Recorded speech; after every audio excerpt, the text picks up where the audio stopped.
자, 이번 이야기는 조금 특별한 이야기예요. 바로 동구님의 실제 경험담입니다. 현실 공포라고 불릴 수도 있을 만큼 진짜 무서운 이야기죠. 오늘 이 이야기에서 어떤 일이 벌어졌을지 기대되시죠? 그럼 한번 들어보세요. 동구님은 자신이 경험한 이야기를 이렇게 풀어주셨습니다. 이 이야기는 자연과 관련된 일이에요.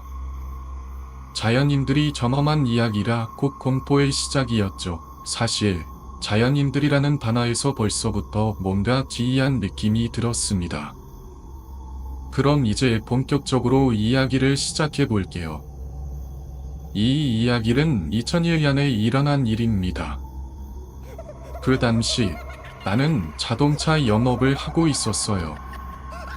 샹더와 공장을 돌며 고객들과 소통하고 차를 소개하는 일이었죠. 하루는 한 남자가 내게 다가왔어요. 자동차 판매하시는 분 맞죠? 라고 물으며 다가온 그 남자는 나도 사요금 의아함을 느끼게 했어요. 옷도 약간 작업복처럼 보였고 그냥 평범한 사람들이었죠. 그 남자가 말하길 1톤 트럭을 사고 싶은데 가격이 얼마인가요? 라고 묻더군요. 저는 그 말을 듣고 의심이 들었어요. 보통 이런 사람은 그냥 궁금해서 묻는 경우가 많으니까요. 그래서 차근차근 설명해 주었죠.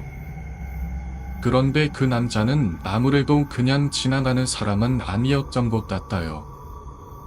그는 정말로 차를 사고 싶어 했고 나와 이야기를 이어갔어요. 우리는 길거리에서 조금 더 이야기를 나누었어요. 나는 그 남자가 단순히 흥미로워서 물어본 것일 수도 있다는 생각을 했지만 그가 차에 대해 묻고 또 그가 농사를 짓는 사람이라고 하더군요. 그 이야기를 들으며 나는 깨달았어요. 농사를 짓는 사람들은 천금을 많이 가지고 있는 경우가 많다고요.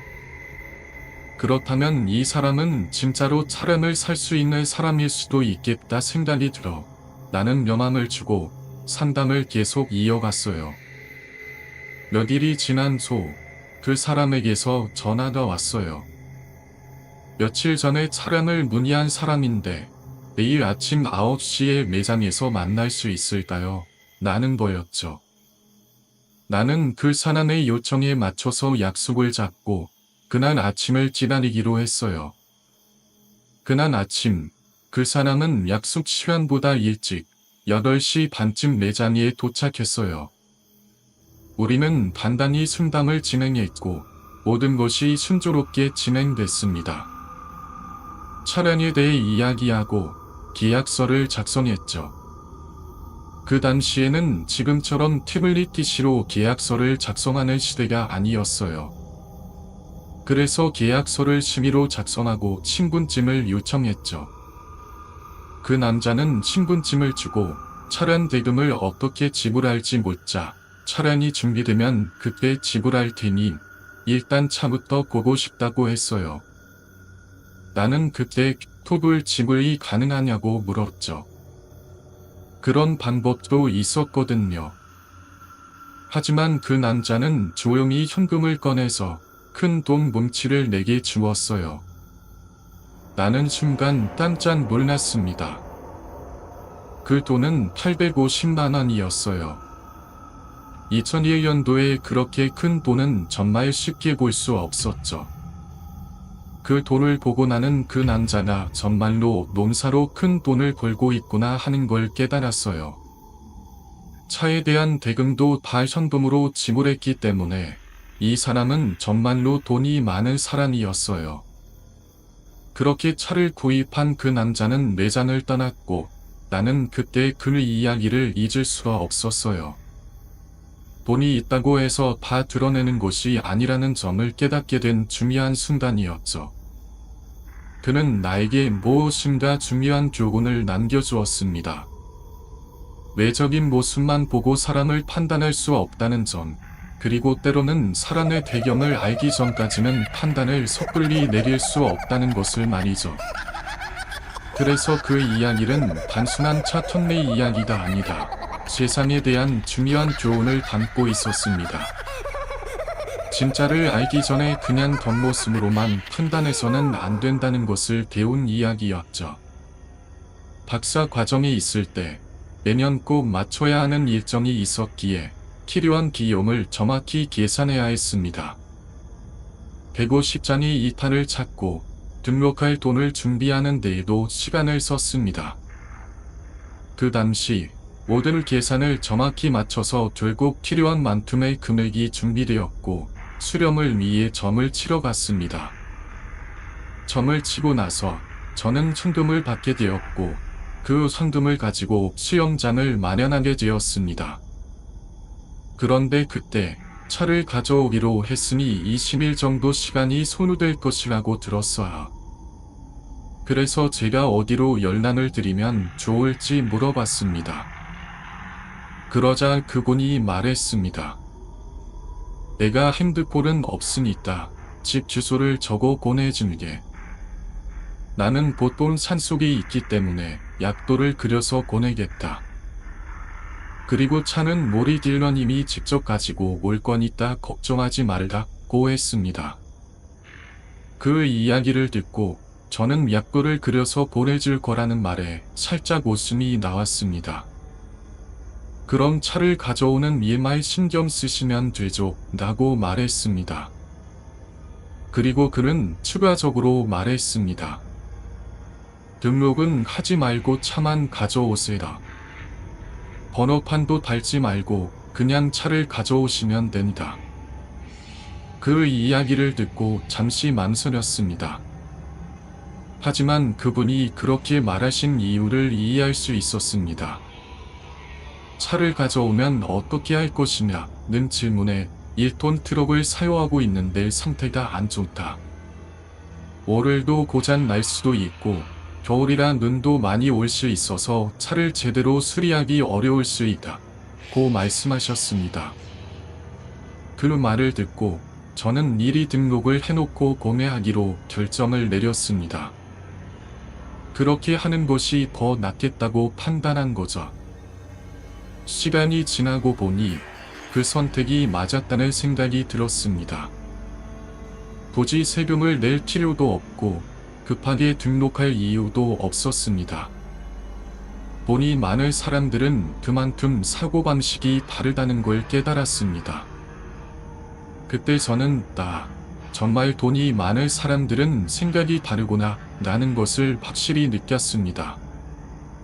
하지만 번호판이 없는 차를 선생님께 가져다 드릴 수는 없으니까 파송 요금을 알아보기로 했습니다. 그래서 파송비를 알아봤더니 20만원 정도가 든다고 하더군요. 그래서 그분이 차를 가져갈 때 30만원을 추가로 받으면 된다고 했습니다. 결국 그분은 30만원을 더 받기로 하여 차를 가져가셨습니다. 그분은 차를 모리 딜러님이 가져가실 거니까 산속에 있기 때문에 하루 정도 더 먹고 가세요 라고 하셨습니다. 저는 그 말을 듣고 1박을 하기로 결심했습니다. 그렇게 마음을 가라앉히고 하루 더 먹기로 했습니다. 그날은 굉장히 힘들었지만 반일에 가기에는 너무 급할 것 같아서 차라리 여유를 두고 생각을 정리하며 하루를 더 보내기로 했습니다. 그렇게 다음날 1박을 하고 나서 사무실로 가게 되었습니다. 사무실에 도착하자 직원이 저를 기다리고 있었습니다. 저는 계약서와 신분증 사본을 제출했고 그 직원은 제가 전에도 왔던 사람이라는 것을 알게 되었습니다. 직원은 그 당시 저를 기억하며 그 돌을 놓고 온 돈이시군요 라고 말했습니다. 몇일이 지난 후 그분은 다시 전화를 걸어왔습니다. 내가 계약을 가져가려고 했던 건 아니었고 그냥 전화 한번 하려고 했던 거야 라고 말하며 연락이 안 돼서 신분증을 확인하고 싶었어 라고 했습니다. 그분은 그 당시 신분증을 제대로 확인하지 않았던 거라고 했습니다. 그리고 그 후 서로의 고객 정보를 다시 확인해보니 그 당시 받은 등록증과 주소지가 정확히 일치한다는 것을 알게 되었습니다. 그 일이 있은 후 저는 다시 한번 깨달았습니다. 고객과의 관계를 소중하게 여겨야 한다는 것을 말이죠. 그분이 나에게 열람을 한 이유도 결국 고객을 놓치지 않으려는 마음에서였음을 알게 되었습니다. 결국 그 당시 거래한 것들이 제게도 큰 교훈이 되었고 모든 일이 뜻밖의 방향으로 흘러갔습니다. 그 집은 단순한 집이 아니었습니다. 그것은 그냥 버려진 집도 아니었고 기이하게 차가운 공기와 텅 빈 느낌이 가득한 집이었습니다. 이 집은 수년간 아무도 살지 않았습니다. 몇 달이 아니라 몇 년 동안이나 비어 있었습니다. 시간이 그 집에 멈춘 것처럼 느껴졌습니다. 벽은 페인트가 벗겨지고 창문은 먼지로 가득하고 집 안의 모든 물건들은 오래된 채로 그대로 방치되어 있었습니다. 그 집을 볼 때마다 사람들은 종종 오고 가던 이야기를 떠올리곤 했습니다. 사람들이 말하기에 버려진 집에는 반드시 비밀이 숨겨져 있다고 했습니다. 저도 그 집이 왜 버려졌는지, 어떤 일이 있었는지 궁금해지기 시작했습니다. 하루는 그 집 근처를 지나가던 중 한 할머니를 만났습니다. 저는 할머니에게 다가가서 물었습니다. 할머니, 이 집은 오래 비어 있었나요? 할머니는 잠시 저를 바라보며 고민하는 듯한 표정을 짓더니 대답했습니다. 오래됐지. 왜 그 집은 아무도 살고 싶어 하지 않아? 저는 그 말을 듣고 한동안 아무 말 없이 서 있었습니다. 그 느낌은 너무나도 이상했어요. 그래서 계속 물었습니다. 그럼 그 집에 살던 사람들은 누구였나요? 할머니는 고개를 살짝 숙이며 말했습니다. 예전에 한 가족이 살았었어. 그런데 어떤 사고가 일어난 후 그 가족은 다 떠났지. 그 집은 더 이상 아무도 살고 싶어 하지 않아. 저는 그 말을 듣고 마음속에 여러 가지 생각이 떠올랐습니다. 왜 그 집이 버려졌는지, 그 가족에게는 무엇이 일어난 걸까요? 그날 밤, 저는 잠을 잘 수 없었습니다. 할머니가 말한 내용이 계속 떠오르며 머릿속을 맴돌았습니다. 왜 그 집이 이렇게 버려졌는지, 그 안에서 무슨 일이 있었는지 알고 싶어졌습니다. 그래서 결심했습니다. 다음 날, 그 집에 다시 가서 더 알아보기로 했습니다. 다음 날, 저는 다시 그 집을 찾아갔습니다. 여전히 아무도 살지 않는 상태였고, 집은 예전 그대로였습니다. 나는 집 앞에 서서 조용히 바라보았습니다. 그 집은 이상하게도 한 발짝만 더 들어가고 싶은 마음을 들게 했습니다. 그때 갑자기 뒤에서 차 소리가 들렸습니다. 저는 돌아보니 한 남자가 차에서 내리는 모습을 봤습니다. 그는 저와는 전혀 아는 사이가 아니었지만 마치 이 집과 관련이 있는 사람처럼 보였습니다. 그는 저에게 별다른 신경을 쓰지 않고 차에서 물건을 꺼내 집 안으로 들어갔습니다. 저는 계속 그를 지켜보았습니다. 그가 집 안으로 물건을 들여놓고 나서 다시 돌아왔습니다. 그는 지친 모습으로 저를 바라보며 말했습니다. 저는 이 집의 주인 대신 일을 하고 있습니다. 주인분께서 집을 고쳐서 팔려고 하시라.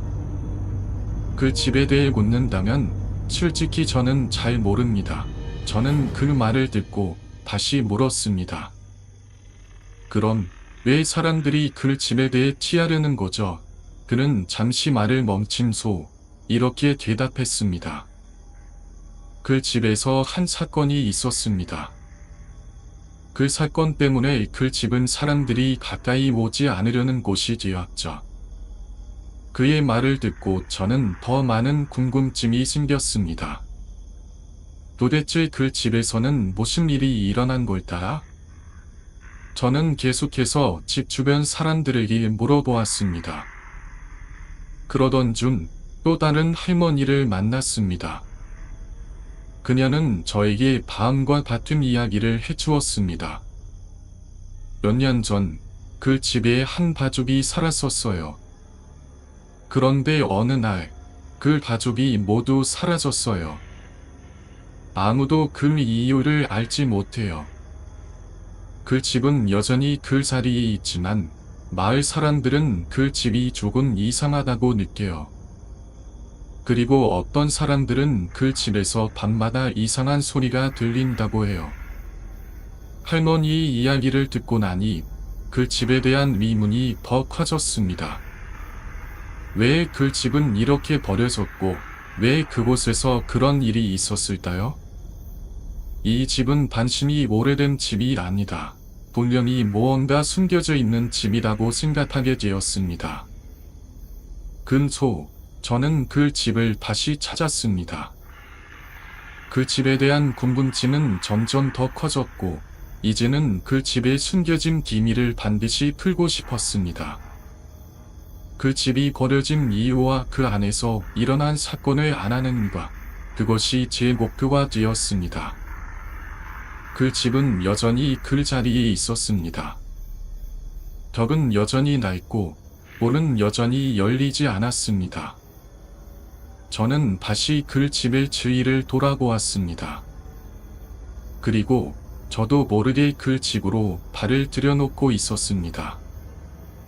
그 집에는 여전히 아무도 없었고 저는 그 안으로 들어갔습니다. 어디에선가 차가 지나가는 소리가 들린다. 어쩌면 그 소리도 우리를 찾으려는 신호일까.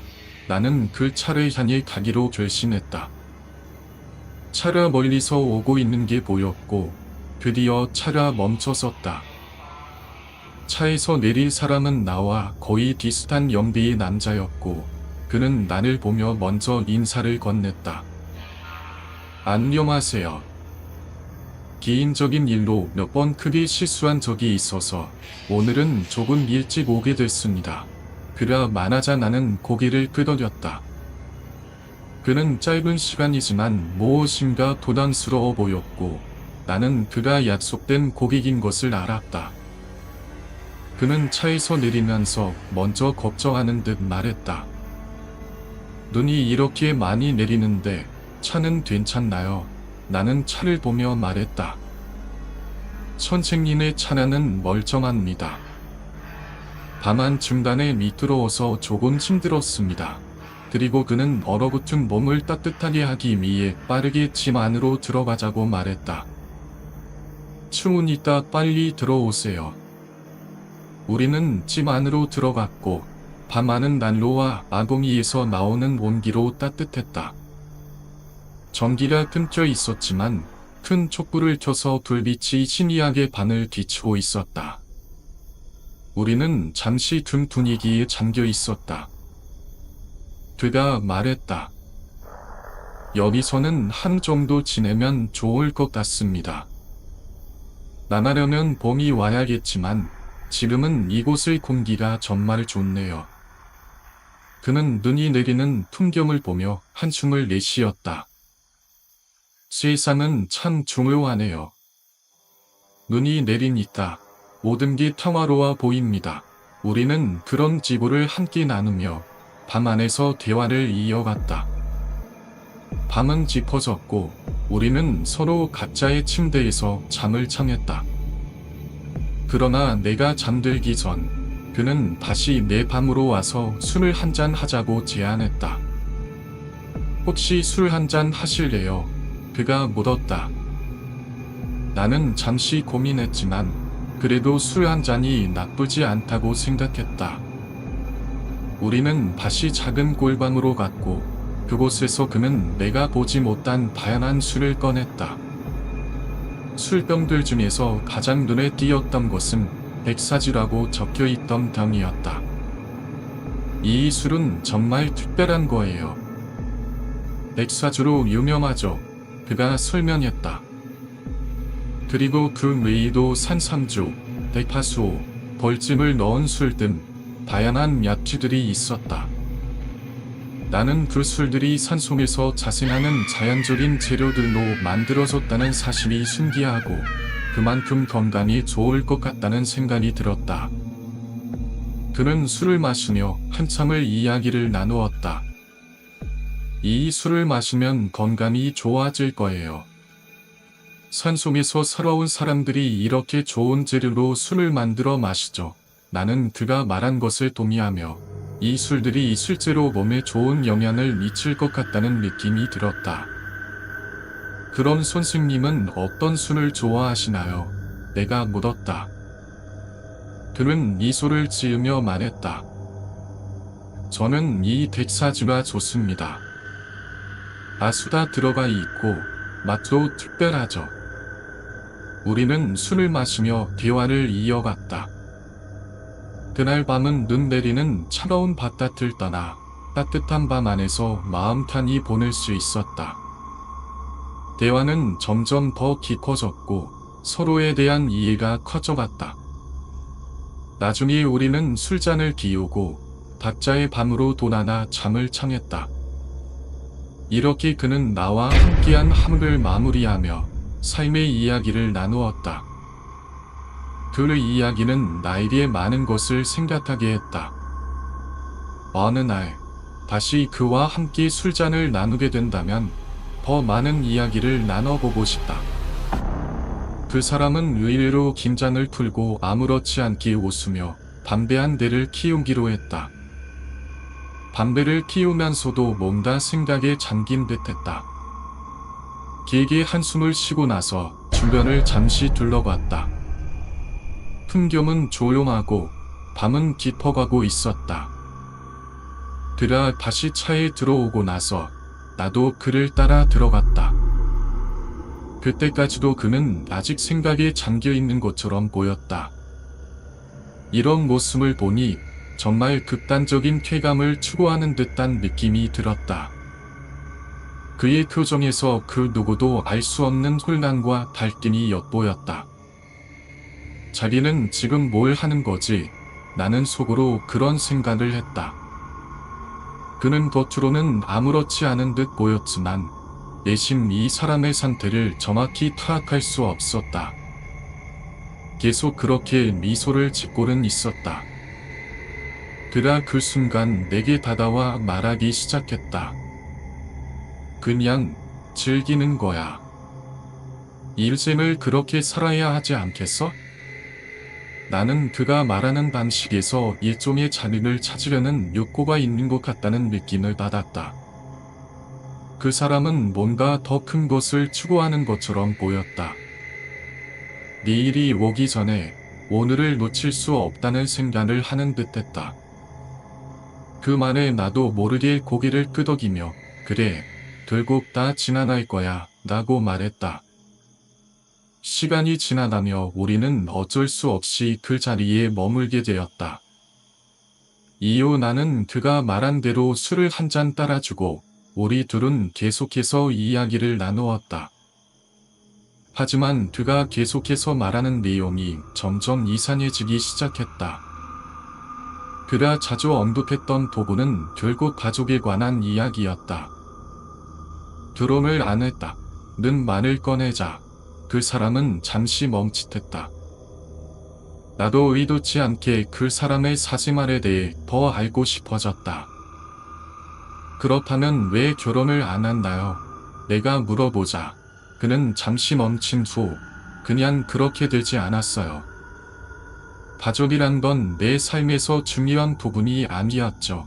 라고 답했다. 그의 대답은 무심해 보였지만 그 속에 담겨있는 외로움이 묻어났다. 우리는 대화를 계속했지만 어느 순간부터 분위기가 달라졌다. 그는 무언가 중요한 것을 떠올린 듯 갑자기 표정이 굳어졌다. 잠시 후 그는 나에게 말했다. 그런데 이 모든 게 결국은 반복되는 것 같아요. 사람들은 계속해서 똑같은 길을 가고 같은 실수를 반복해요. 그의 말에 나는 잠시 말을 잇지 못했다. 그가 말하는 반복되는 삶의 고리, 그리고 그 안에서 벗어나기 위한 발망이 무엇인지 조금씩 이해가 가기 시작했다.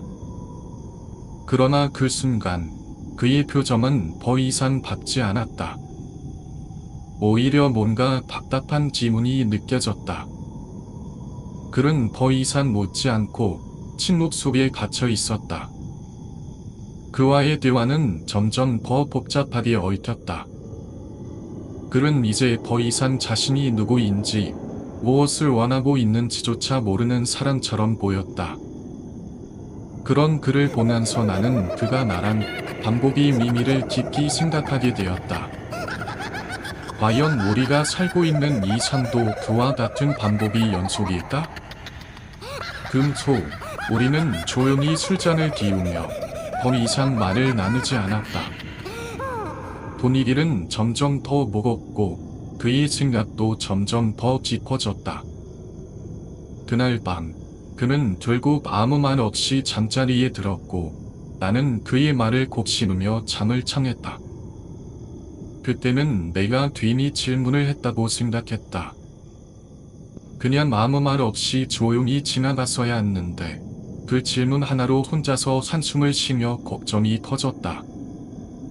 담배를 튀지 않고 손만 흔들며 마음속으로는 점점 불안해졌다. 결국 1톤 트럭을 찾아 차고에 놓고 선배에게 미리 연락을 했다. 내일 아침에 뭔 일이 생기면 차를 다시 차고에 넣고 나가야겠다. 주머니에 손을 넣고 걱정스러운 마음에 펜을 맞추며 방으로 들어갔다. 밤에 들어서자 왠지 모르게 뭔가 불길한 기분이 들었다. 본능적으로 무언가 이상하다는 느낌을 받았다. 나는 잠시 눈을 감고 침대에 누웠지만 이불을 살짝 걷고 신발을 챙겨야겠다고 생각했다. 그 순간 혼자서 이 밤을 지켜야 한다는 생각에 공포가 밀려왔다. 시간이 흐르고 문을 열고 발자국 소리가 들리기 시작했다. 신경이 날카로워지면서 그 발소리가 점점 가까워지는 것을 느낄 수 있었다. 선배가 온다. 그렇게 생각하며 긴장을 풀려고 했지만 선배는 밤 앞에서 멈추지 않고 물건을 끌며 돌아다니는 소리만 들렸다.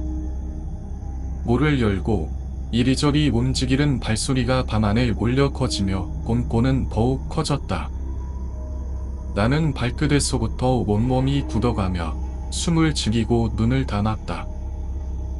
그때 문이 서서히 열리더니 어두운 그림자가 보였다.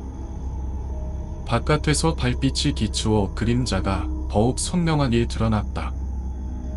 실루엣이 점점 가까워지며 발소리가 점점 더 가까워졌다. 나는 눈을 감고 그 사람의 움직임을 조용히 지켜보았다. 무엇을 하는지 정확히 알 수는 없었지만 그가 무엇을 하려는지 예감할 수 있었다. 그는 내 발 옆에 무언가를 두고 있었다. 달빛에 비추어진 그 사람의 모습은 내가 예상했던 것보다 훨씬 더 선명하게 보였다. 그가 내 방 안으로 들어오고 있다는 사실을 나는 깨달았다. 순간적으로 숨을 참으며 그가 내 방 안에서 무엇을 하려는지 알았다. 그때 나는 도출에 사용되었던 도구를 떠올리며 발밑에서 무언가나 따뜻하게 맞닿는 순간 위협을 느꼈다. 내 몸이 굳어지고 심장이 빠르게 뛰기 시작했다. 이 순간 나도 모르게 내 몸은 즉각적으로 위험을 감지했다. 선배는 문을 열고 방 안으로 들어와 상황을 파악하려 했다. 그가 방에 들어올 순간 내 마음속에서 경고음이 울렸다. 나는 숨을 죽인 채 그를 지켜보았고 그가 방을 둘러보며 무언가를 찾고 있는 동안 나는 그저 몸을 낮추고 조용히 숨을 쉬었다. 갑자기 선배가 내게 다가왔다. 그는 아무런 말 없이 나를 잡아챘다. 나는 그에게 휘둘려 머리채를 잡히고 끌려갔다. 그 성원에서 나는 완전히 무력해졌다. 밤하늘은 어수선했고 주위에서 싸움이 일어나고 있는 소리가 들렸다. 내 몸은 이미 그 싸움의 한가운데로 끌려 들어가고 있었다. 물론 싸움의 형태는 달랐지만 결국 나는 그 싸움에 휘말리게 되었다. 선배는 빠르게 움직이며 나를 쥐고 있었다.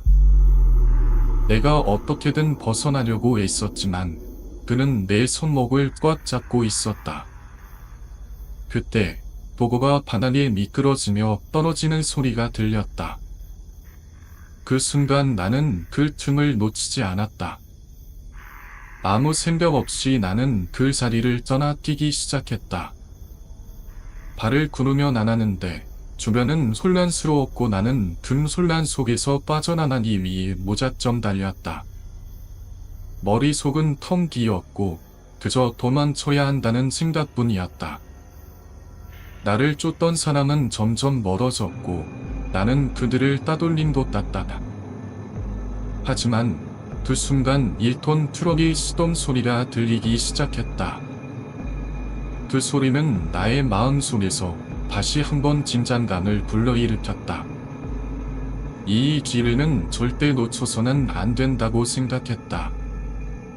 나는 시동을 걸고 다시 숨껏 뛰기 시작했다. 이대로 멈추면 죽는다라는 생각이 내 머릿속을 떠나지 않았다. 나는 눈길을 따라 달리며 넘어지고 몸이 지쳐갔지만 그건 전혀 중요하지 않았다. 중요한 것은 살아남는 것, 지금 이 순간을 살아남아야 한다는 생각뿐이었다.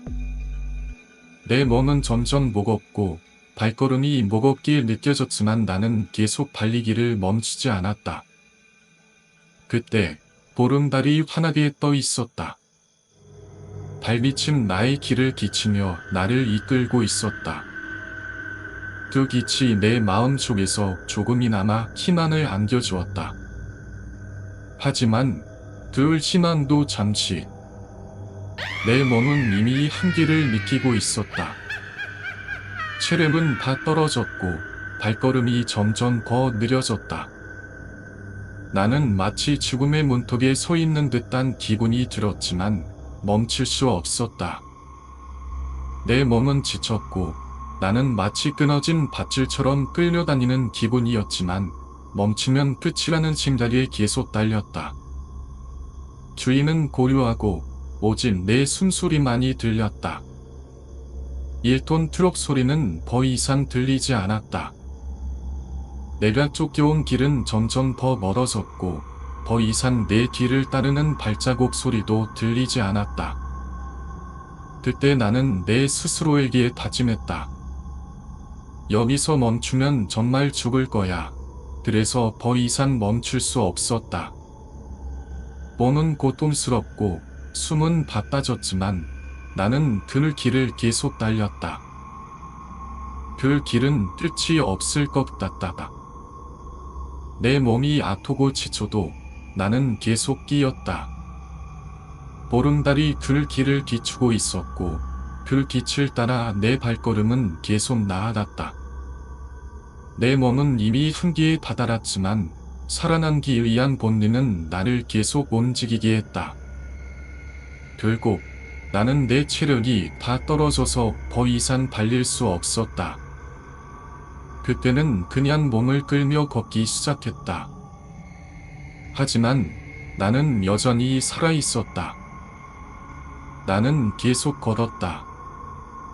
걸음을 옮길 때마다 내 몸은 힘들었지만 살아있다는 사실만이 나를 이끌었다. 그리고 그 길을 따라 계속 나아갔다. 이 상태에서 차가운 바람이 뼛속까지 파고들며 몸이 얼어붙는 듯한 느낌이 들었다. 이미 옷은 완전히 젖어버렸고 나는 미끄러운 논밭을 걷고 있었다. 발이 땅에 박히는 듯한 느낌이었고 그 추위에 몸을 떨며 나는 계속해서 민가를 향해 걸어갔다. 내가 살아남기 위해서는 민가에 도달해야 한다는 생각밖에 들지 않았다. 시간이 갈수록 몸은 점점 더 힘을 잃어갔고 발걸음은 무겁게 느껴졌다. 민가에 도달하지 못하면 얼어서 죽거나 잡혀서 죽는 것뿐이다. 이런 생각이 머릿속을 떠나지 않았다. 차라리 얼어 죽는 편이 낫겠다고 생각하며 나는 계속해서 걸었다. 차갑게 얼어붙은 몸은 더 이상 말을 듣지 않았지만 그럼에도 불구하고 걸음을 멈출 수 없었다. 민가의 불빛이 보일 때까지 나는 그저 앞만 보고 계속 나아갔다. 그렇게 몇 시간이 지나고 드디어 민가의 불빛이 보였다. 나는 신안을 느꼈다. 집들이 하나둘 보였고 들 속으로 서둘러 들어갔다. 몸은 거의 움직이지 않는 것처럼 무겁고 힘들었지만 나는 계속해서 걷고 있었다. 결국 하나의 집에 도달하자 문을 두드리며 간절히 부탁했다. 제발 살려주세요. 내 목소리는 떨리고 있었고 눈물이 흘렀다. 살려주세요. 제발. 나는 계속해서 무릎을 꿇고 간절히 빌었다. 몇 분이 지나자 문이 열리며 한 아주머니가 얼굴을 내밀었다. 처음에는 담담한 듯 했지만 나는 무릎을 꿇은 채로 간청했다. 제발 살려주세요. 생명의 위협을 느끼고 있어요. 아주머니는 잠시 말을 하지 않고 나를 바라보았다. 그 후에야 문을 조금 열어주었다. 무슨 일이에요? 그녀의 목소리는 떨리고 있었다. 나는 힘겹게 내가 겪었던 상황을 설명했다. 경찰에 신고해 주세요. 제가 산에서 내려왔어요. 지금 생명의 위협을 느끼고 있어요. 아주머니는 내 말을 듣고 잠시 생각하더니 집 전화로 경찰에 신고했다. 전화를 받을 사람은 내 위치를 물었고 나는 정확히 위치를 설명했다. 여기서 죽을 것 같아요. 제발 빨리 와주세요. 아주머니는 내게 옷을 주며 말했다. 이 옷 입고 몸을 따뜻하게 하세요. 먼저 몸을 좀 추스르세요. 나는 고마운 마음으로 옷을 받아 입고 몸을 좀 더 따뜻하게 만들기 위해 옷을 갈아입었다. 하지만 마음속의 불안은 여전히 사라지지 않았다. 밖에서 무언가가 들릴 것만 같았다. 나는 창문으로 살짝 내다보며 산 쪽을 살폈다. 그때 산 위에서 헤드램프 불빛이 내려오는 것이 보였다. 순간 내 심장이 멎는 것 같다. 저게 뭐지? 왜 저렇게 내려오지? 불빛은 점점 가까워졌고 나는 1톤 트럭이 그 집 앞을 지나가는 것을 보았다. 트럭은 멈추지 않고 지나갔다가 조금 수진을 하더니 차에서 한 사람이 내렸다. 그 사람은 반도를 들고 있는 실무에디였다. 나는 숨을 쉴 수 없을 정도로 진짠이었다. 모든 것이 멈춘 듯한 느낌이었다. 이건 위험하다. 빨리 숨겨야 한다. 나는 급히 몸을 숨겼다. 그 사람이 잠시 서 있더니 갑자기 다시 차로 돌아가 차를 출발시켰다. 나는 그 장면을 숨지기며 지켜보았다. 차가 떠나고 난 후 나는 겨우 숨을 쉴 수 있었다. 하지만 아직 끝난 것이 아니었다. 그 사람은 여전히 위험할 수 있었다. 내가 살아남을 수 있을지 아니면 그 사람에게 잡히게 될지 아무도 알 수 없었다. 그저 절박함과 두려움만이 남았다. 나는 경찰이 도착할 때까지 숨을 죽이며 그 상황을 기다릴 수밖에 없었다. 경찰이 도착했을 때 나는 어린아이처럼 울고 있었다. 그저 엉엉 울기만 하면서 경찰을 붙잡고 몸을 가누지도 못한 채 땀이 무릎을 꿇고 저를 하듯 고개를 숙였다. 살려주셔서 감사합니다. 정말 감사합니다. 그 말만 되풀이하며 흐느꼈다. 다리에 힘이 뚫려 일어나지도 못하는 나를 본 경찰은 일단 무슨 상황인지 파악이 필요하다고 판단했고 짐 정부터 하라고 말하며 나를 순찰차에 태워 파출소로 이동시켰다. 파출소에 도착한 후 나는 처음부터 천천히 모든 이야기를 들려주었다. 경찰은 말을 다 듣고 나서 이렇게 말했다. 지금은 그곳에 다시 들어가는 건 어렵습니다. 너무 늦은 시간이니까 날이 밝으면 함께 가보죠. 그렇게 해서 다음 날 새벽 경찰과 함께 현장으로 다시 올라가게 되었다. 문제는 둘 길이 단순하지 않았다는 것이다. 산길은 굽이굽이 험하고 설명만으로는 절대 정확한 위치를 알 수 없었기 때문에 나도 동행해야 했다. 현장에 도착했을 때는 이미 집 안에 있던 반나나는 물건들은 모두 1톤 트럭에 실려 사라진 뒤였다. 그 사람은 벌써 떠난 뒤였던 것이다. 나는 경찰에게 부탁했다. 제발 이 사람이 누군지 수사해 주세요. 어떤 식으로든 추적해 주세요. 지금 아무것도 남지 않았지만 이 사람이 누군지는 꼭 밝혀야 해요. 경찰도 알겠다고 하며 사건 신고를 정식으로 접수했고 본격적으로 수사에 착수하겠다고 했다. 다만 그 집이 지어진 자체가 불법이라 수사에 제한이 있을 수 있다는 말도 덧붙였다. 그날 경찰은 나를 다시 집까지 태워다 주었고 그렇게 며칠이 흘러갔다. 열흘쯤 지난 어느 날 경찰서에서 전화가 왔다. 사건 진행 상황에 대해 이야기 나눌 것이 있으니 한번 방문해 주세요. 그렇게 해서 경찰서를 찾았고 수사관과 마주 앉아 다시 한번 당시 상황에 대해 정리하며 이야기를 나누었다. 그 과정에서 밝혀질 사실은 충격적이었다. 그 집에는 당시 급하게 떠나느라 남겨진 몇몇 물품들과 내가 머물던 흔적들이 고스란히 남아 있었고 무엇보다 그 남자는 이미 범죄로 수배 중이던 사람이었다. 그의 신분증을 조회해보니 과거 강도살인 사건도 수배된 전력이 있었던 것이다. 그 집 자체가 범죄 은신처였던 셈이다. 더 충격적인 사실은 금수에 나왔다. 그 사람이 염소를 기르며 살았던 마당 한켠에는 염소 우리 위쪽으로 난 길이 있었고 그 길을 따라 올라가면 커다란 구덩이가 하나 있었다. 경찰이 그 구덩이를 조사하자 그 안에서는 염소뿐만 아니라 알 수 없는 동물들의 사체가 뒤섞여 있었고 무엇보다 사람의 유해가 발견되었다. 족제비나 야생동물의 흔적일 수도 있었지만 그보다 훨씬 더 깊고 불길한 기운이 느껴졌다. 그 사람이 그곳에서 어떤 일들을 저질렀는지는 끝내 다 밝혀지지 않았지만 분명 그 집은 단순한 거처가 아니었다. 곡물. 그런데 이거는 정확하게 말한 게 아니더라. 얘기를 들어보니까 진짜 이거는 저도 들으면서 이건 천안, 이추만적으로 치면 거의 시끌 정도로 저도 경험을 한 게 뭐냐면 그 술들이 담겨있던 반이 있죠? 그러면서 자기한테 이건 돈 주고도 못 넣는다고 선점 1화 쳤던 술이 있죠?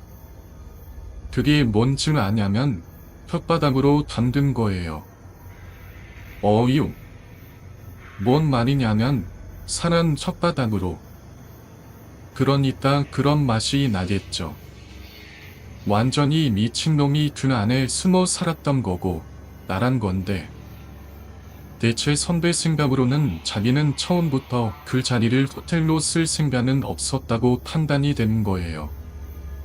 그리고 왜 굳이 선차여야 되냐? 왜 굳이? 중고차도 있고 그런데 왜 꼭 선차를 해야 되냐? 중고차는 이미 등록이 된 차량이잖아요. 안 돼요. 이 사람이 숨친 신분증으로 하게 되면 사망한 사람이라는 게 바로 나오기 때문에 못 사요. 이걸로는 근데 3차는 등록을 하지 않으면 우리가 타는 그 시점에서 등록을 하게 되니까 3억 특히 살 수 있어요. 차를. 그래서 새 차를 갖고 와요. 천차를 있는지 뭔지 모르겠지만 그걸 장착하고 쓸 생각이 없나 봐요. 제 선배 생각이에요. 들어지고 안 서서 설명이 안 되는 거고 아니고서는 그래서 와, 난 살아왔구나. 그러고 한 3년 정도 시간이 흘렀어요. 3년 정도 시간이 흐르고 지금 저도 하고 있는 회인데 저한테 예를 들어서 돌비님이 차를 사요. 저희 브랜드 차량을 끌냐는 돌비님이 나한테 차를 그때 사서. 근데 나한테 그때 불만이 많아서. 그러면은 다른 영업사원한테 이후에 또 차를 살 수 있는 거잖아요. 근데 그게 저한테 떠요. 그게 그렇게 추한 사연이 쪄요. 죽은 그 사람이 차를 또 계약을 했네? 이번에는 전말관 지역에서 확인하다가 그걸 보고 바로 그쪽 대리점에 전화한 거예요. 땡땡씨 빨간색 계약했냐고.